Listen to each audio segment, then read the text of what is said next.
എല്ലാവർക്കും നമസ്കാരം. ഭഗവാൻ കൃഷ്ണൻ തുടർന്ന് പറയുന്നു, അലയോ അർജുന, വസ്തുക്കളെ സംഖ്യാനം ചെയ്ത്, അതായത് എണ്ണി എണ്ണി വേർതിരിച്ച് ഇന്നത് സത്യം ഇന്നത് അസത്യം എന്നത് കാണിക്കുന്ന അറിവാണ് സാഖ്യബുദ്ധി. ജീവൻ്റെ നിലനിൽപ്പിന് ജഡമെന്നും ബോധമെന്നും രണ്ടായി വേർതിരിച്ച ശേഷം ബോധം സത്യമെന്നും ജഡം അസത്യമെന്നും ഭഗവാൻ വെളിപ്പെടുത്തി കൊടുക്കുന്നു.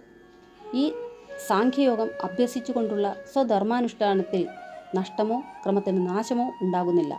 അനന്തരഫലത്തിലും ദോഷമില്ല. ഈ വഴിക്കുള്ള ചെറിയൊരു മുന്നേറ്റം പോലും മഹാഭയങ്ങളിൽ നിന്നും രക്ഷ നൽകുന്നു. അതായത് കൃഷ്ണാവബോധത്തോടെ ചെയ്യുന്ന കർമ്മം പൂർത്തീകരിച്ചില്ലെങ്കിലും കേവലം 1% കൂടി അതിന് നഷ്ടമില്ല.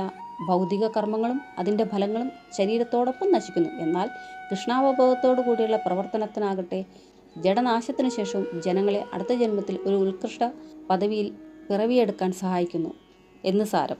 ഭഗവാൻ തുടർന്ന് പറയുന്നു, അല്ലയോ കുരുവംശജനായ അർജുന, ഈ ലോകത്തിൽ നിശ്ചയിച്ചാൽ എത്തിച്ചേർന്നിട്ടില്ലാത്തവരുടെ ബുദ്ധി അനേക വഴിക്ക് തിരിയുന്നവയും അന്തമില്ലാത്തതും ആകുന്നു. അതുകൊണ്ട് സത്യസ്വരൂപത്തിൽ ബുദ്ധിയെ ഉറപ്പിച്ച് ലക്ഷ്യത്തിൽ ഊന്നി നിന്നുകൊണ്ട് യോഗ പരിശീലനത്തോടെ സ്വധർമ്മം അനുഷ്ഠിക്കൂ എന്ന്. മലയാള പരിഭാഷ. സാഖ്യതത്വമായിടുന്ന ജ്ഞാനബുദ്ധി കേട്ടു നീ കേട്ടുകൊള്ളു കർമ്മബന്ധമുക്തനായിടാനിടു. ആശ കൈവിടിഞ്ഞു നിന്റെ കർമ്മമാചരിച്ചിടിൽ മുക്തമായിടുന്നതുണ്ട് നിന്റെ കർമ്മബന്ധനം.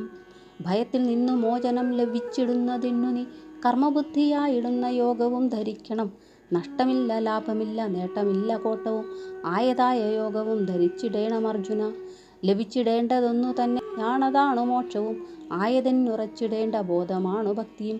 കൃഷ്ണബോധമേറ്റിടാത്ത മന്ദബുദ്ധികൾക്കെടോ അനന്തമാണനേകമാണു ലക്ഷ്യബോധമോർക്ക നീ. എല്ലാവർക്കും സദാ ഭഗവാന്റെ അനുഗ്രഹം ഉണ്ടാകട്ടെ എന്ന് പ്രാർത്ഥിച്ചുകൊണ്ട് നന്ദി, നമസ്കാരം.